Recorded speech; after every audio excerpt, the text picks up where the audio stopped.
Hey guys, thanks for tuning into F1 Podcast. We're up to episode 110 and Max is back from Brisbane, so we're going to be doing our review of the Shang. Just before we get to that, I'd like to do a special shout out. I had an MSN chat this morning with a few of our viewers, Max. So g'day to all those boys who I was chatting with. Excellent. So mate, let's talk about the race. Another wet race for this season in Shanghai. Seems to be the norm. Yeah. Mate, when it was raining, when they cut to the coverage and I could see the rain, I was thinking, yes, great, I'm looking forward to this. And it really was quite wet. I mean, starting under the safety car, I thought, this could be interesting. And there was certainly a lot of spray when they started the race, and then the safety car came in.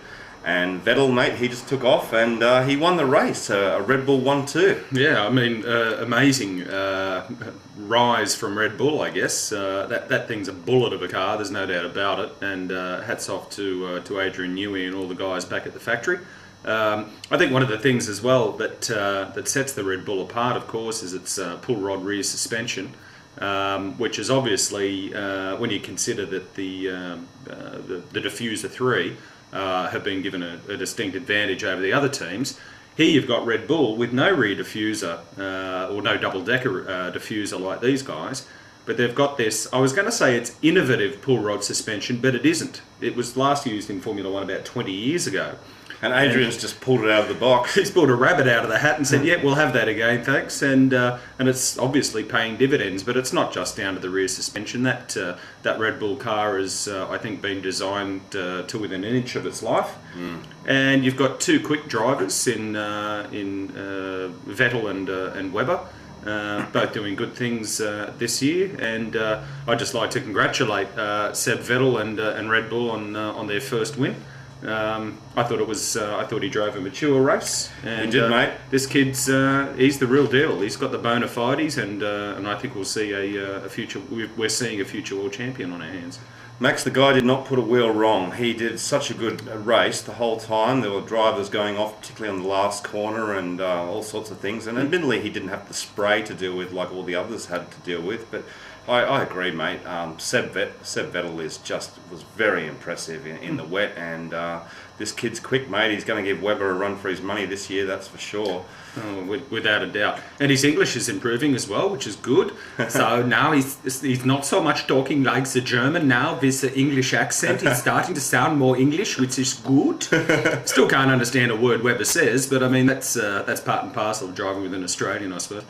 Well, Max, I thought I was dreaming putting Webber on the podium at P3, and he did one up and got P2, and he had an awesome race as well, and it was great to see his battle with Button, particularly. I think Webber, wasn't it? It was great. Yeah, it was. And Webber actually said that the overtaking move he did on Button was probably one of the best of his career, and I tell you that on the outside, I think it was turn 7. That was just a fantastic move. I mean, Button went off the circuit.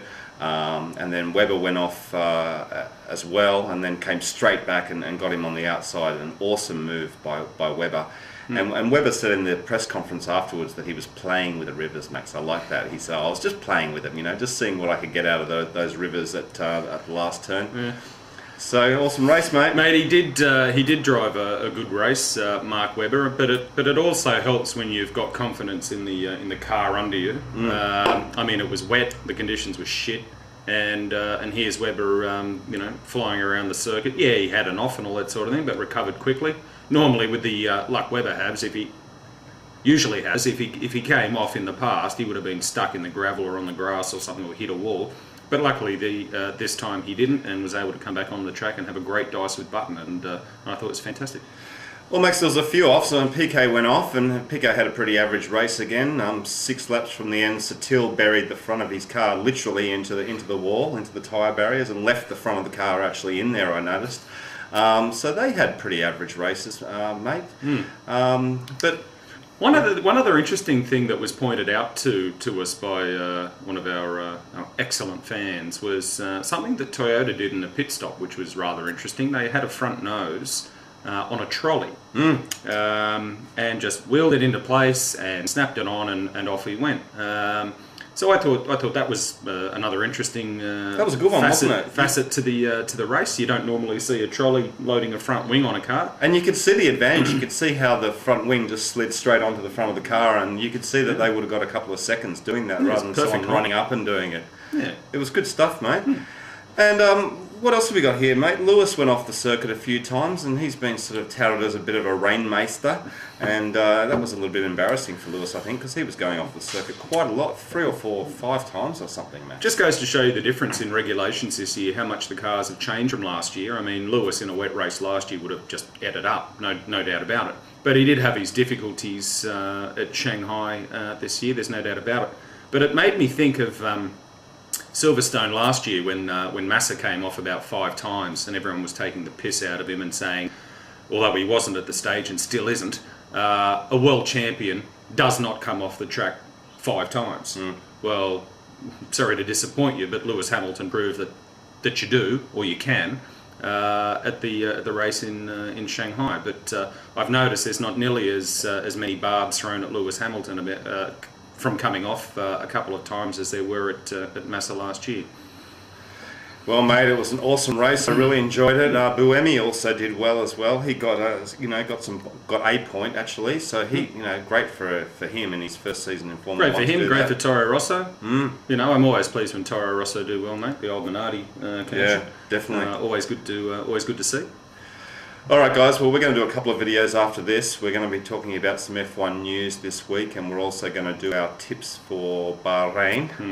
And we're also going to do a video on Codemasters, Max. The long-awaited Codemasters video. Yes, Pep's going to get fired up. I'm going to be able to heat marshmallows up from his anger. You got that right. All right, stay tuned. See you soon. Bye. Bye.